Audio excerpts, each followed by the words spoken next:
Hey everybody, welcome back to the Planeswalker Coach channel. I'm your host, Paladin Robin. Folks, we are working our way through the Aetherdrift series that we have. This is the new set that we got going. And you know what? We're looking at what are the top 10 cards for each of the rarities. All right, so this video will cover the Mythic cards, top 10 Mythics. You'll see on the channel there's a top 10 Masterpiece video, there's a top 10 Rares video. And also there's a video that covers the top 10 commons and uncommons. I've been putting them together in the same video for a little while now, so we'll do that again. All right, folks, let's get started. These cards are coming out in no particular order. Here is one of the top 10. Samut Driving Force. This is a 16. You get a 4/5 creature. It says at the beginning of your turn, if this card is in your hand and doesn't have full mana, reduce the cost of each spell and support card in your hand by X until the beginning of your next turn. Boost 3, at the beginning of combat on your turn, your creatures get plus X plus 0 until the beginning of your next turn. X is equal to the speed value. All right, so we got a couple of new mechanics here. I want to just point out Boost. When you cast cards with Boost, your Planeswalker gains a speed emblem if you don't have it. When your creatures deal combat damage to the opposing Planeswalker, your speed value will increase. Cards with Boost have effects that only activate if your speed value is equal or higher than that card's boost value. So this one will activate once you get 3 for that speed value. Okay, and this again, here's the speed value. When a creature you control causes combat damage to your opponent's Planeswalker, increase your speed value by 1. Of course, the maximum speed that you can have here is 7. You see it on your screen. Okay, so I do think this is good. I do like this one here. Obviously, that's a real strength of this. You get to have this nice buff. Your speed value kind of turns into a valuable buff that way. So that's a good part. I also like this part up here where you take the spells and supports in your hand and reduce their cost. This is a really cool way to use that speed value and kind of make sure that you can use it in as many ways as possible, right? Get the free mana here. That's going to be cool. It's actually the reduction of a spell cost or a support cost, not really free mana, but you can kind of see that there's good value here in increasing your speed value. Another thing I like is this here and this here, Vigilance and First Strike. Super cool combination to have in abilities. That basically means this one will block, and then it has the power 4 over here, which means that if a creature attacks and its toughness is 4 or lower, this one will make sure to kill it without taking any damage. Here's the next one, Ophaya Automech Artisan. This is a 1/2 creature for 14. When a creature you control becomes blocked, that creature gains trample. At the beginning of your turn, if you have a creature or vehicle card in your hand, put the first creature or vehicle card from your hand into play under your control. This is a really cool one. I think we're seeing a lot of good vehicle cards, a lot of good stuff regarding vehicles, and really we're seeing some good artifacts, I think, as well coming out of this set. So that seems to be a really nice theme for the Aetherdrift. And you know what? This one is going to help you to get some vehicle cards out for free. That's super awesome. You know, anytime you can get something for free in this game, that's just something you can normally build around and kind of use that to dominate your opponents. The fact that you get vehicles is pretty awesome, but you also can get your creatures here for free as well. And that's super cool. I do like that. Especially, I think you'll find that this is something super useful with those creatures that are really expensive. And you know what? For 14, that's not a lot to pay for all of these free things. So, a super cool card here. I really like this one a lot. Okay, here's the next one, The Last Ride. Now, if you've been paying attention to this channel, you'll have seen that I did this card here for the spoilers. And this is a tremendous card. It's got some drawbacks, but it's a tremendous card. You can definitely use it to get a big advantage on your opponent. Now, what I would do is I would tell you guys, take a look at the spoiler video that I did for The Last Ride. You can see this card, and I'll point out in depth really how to use this one to its best of its ability. But for the purposes of this video, I have to say I do like it in the top 10. For 5, you get an artifact vehicle. It says Crew 2. At the beginning of your turn, your first creature gets plus X until the beginning of your next turn. X is equal to 13 minus the number of vehicle cards you control, including their reinforcements. At the beginning of your turn, you draw a card and you lose 2 life. I think this is a good one for speed decks. Obviously, a speed deck with maybe a card that's got double strike is really going to benefit from this because you're going to get a good size buff. You're going to get it early because this is a very cheap card. The only thing I'd say is be careful of matching this one. This has only got 1 shield, so you're going to have to make sure you either bump up the shield count or play this one a couple more times over the course of the game just to make sure that it gets a little beefier and got more shields on it.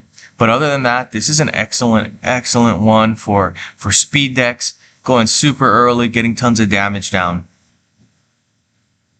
Okay, here's the next one, Riptide Gear Hulk. For 20, you get a double strike creature that's a 2/5 artifact construct. Prowess, this creature gets +1/+1 until the end of turn. Boost 5, at the beginning of your turn, return the first opposing creature and a random opposing support to its owner's hand. Okay, so interesting one here. We talked about the boost. This one is a little higher. You got boost 5, but I really think this is a nice thing here. You got this ability to remove stuff that your opponent controls from the battlefield. This is awesome, right? You'll be removing the first opposing creature and an opposing support. So both. That's great. I'm thinking this is going to be a very good card when a lot of players start picking up this one. This is going to help you to control games and really just make sure that your opponent is not able to play things. Well, actually, they'll be able to play things, but if you have this boost ability, they're going to get knocked out of the playing field. And really, that's going to help you to win games. All right, here's the next one, Bloodghast. A 10/2 for 16. This one has haste. Says this creature can't block. At the beginning of the combat on your turn, if your opponent has 50 or less life, this creature gains death touch until the end of turn. When you cast a land card, if this card is in your graveyard, return this card from your graveyard into play under your control. So what I'm going to try to do with this one here is obviously have it in a deck that's going to have a lot of land cards. And what I'd probably also do is make sure that I have the ability to get this one into the graveyard. So something like Gather the Pact, right? Gather the Pact will throw a bunch of these into the graveyard. If you have that ability to get those lands out, yeah, put those lands out and watch these guys come out. They'll come out flying nicely as long as you get those lands going. Yeah, that's going to be something really good. The thing that I really like especially is it has haste. What that means is it's going to attack as soon as it comes in. And you know what? I want to try to make sure we can get some of these videos on the channel where I'll be using Bloodghast and really just trying to show you maybe a 1-turn kind of a finishing move. Probably won't be on the first turn unless I get super lucky, but you know what? This one has the potential to do that 1-turn finishing move. Anyway, excellent card here. I'm going to see what I can do with this one and put it out on the channel for you guys. Here's the next one, Moragando Raceway. This is an exclusive card. You can kind of see that here. 15, it's going to cost you. It's a land. When this support enters the board, the first vehicle card in your hand gains full mana. Boost 7 at the beginning of your turn. Convert 4 gems to the most present color on the board. So this one here is kind of good. This is important, right? You want to kind of get the convert going for most games. It's a little difficult that you can't control so much of how it gets converted as far as what colors. But you know what? It's still useful. You still can make some matches right there. That's cool. The big thing about this card is this part here. Right? The first vehicle card in your hand gets full mana. So I think this is a nice one, especially with decks where you're going to be able to play a lot of lands. And you know what? When you get this one going, you're going to be able to get these vehicles going too, right? So that's super awesome. I do like this one. I think there are some really cool ways you can play this. All right, let's take a look at the next one. Here's the next one. Thunderous Velocipede. All right, for 13, you got a 3-shield artifact vehicle here. Crew 3. When a creature enters the battlefield under your control, if that card's base cost is 15 or less, that creature gets +2/+2. Otherwise, that creature gets +5/+5 and gains trample. When a vehicle support enters the board under your control, that support gains 1 shield. Okay, so I think this is a really good one, especially in decks that are going to play a lot of cards. If you get a lot of cards going, you get those creatures flowing out, get a good buff here. And what's interesting is we're looking at the base cost being 15 or less. If a base cost is 15 or less, you got a good sized buff here. And guess what? If it's not, if it's higher than 15, you get a bigger buff, right? So that's so cool. It happens every time you get those creatures out. And you know what? I really think this is great because it's a permanent buff, right? And I can't emphasize that enough. It's not a buff that's going to go away, right? So you'll be able to use it frequently, and it's going to stay on the creature. It's going to help you to win some good games there. Okay, let's take a look at the next one. Sabsunan Luxa Embodied. This is a good one here. It's a 6/6 creature. It's going to cost you 11. I'll just tell you guys, anytime you have reach and prevent damage, that's huge. You're going to be able to stop opposing creatures. They're going to be attacking you. You're going to be blocking. You're not going to be taking damage. That's going to be super, super helpful.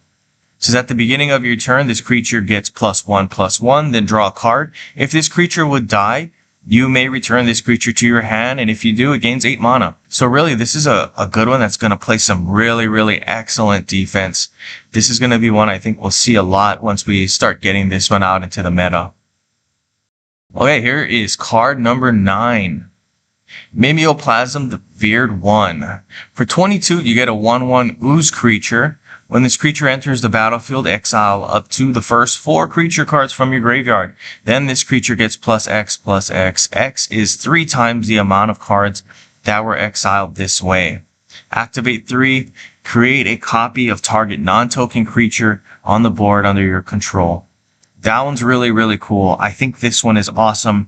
One of the ways you can play this one, obviously, the easiest way is to keep smashing these activate gems and really just make sure that you're able to really reinforce big creatures is what it's going to be, right? Create a copy of target non-token creature you control onto the battlefield.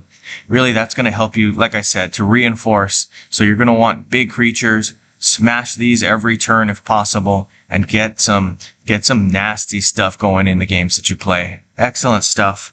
I think that's good. This one is good too. When this creature enters the battlefield, you can exile 4 creature cards from your graveyard. And you know what? You get a buff for that. That's really cool. There's going to be a lot of decks, I think, that will be using this, because once you get those into the graveyard, you're going to be able to create a good sized buff here. And this is going to have some really good standalone value. So really, really flexible card. Going to be used, I think, in a lot of games. All right, here's the final one that we're going to have for this video. Bright Glass Gear Hulk. For 20, you get a first strike trample creature. It's 4/4, an artifact construct. When this creature enters the battlefield, pick one of the first 4 artifact, enchantment, or creature cards from your library. If that card is not named Bright Glass Gear Hulk, put it into play under your control. This is another really good card because you're going to get this card out and it's going to help you to get other cards out for free. So this one is nice. Obviously, I'd play it with a card like Galta. Galta's going to convert stuff when it comes into play and just get you tons of free mana. So I think that's an excellent way to use this one. Just a terrific card in its own right.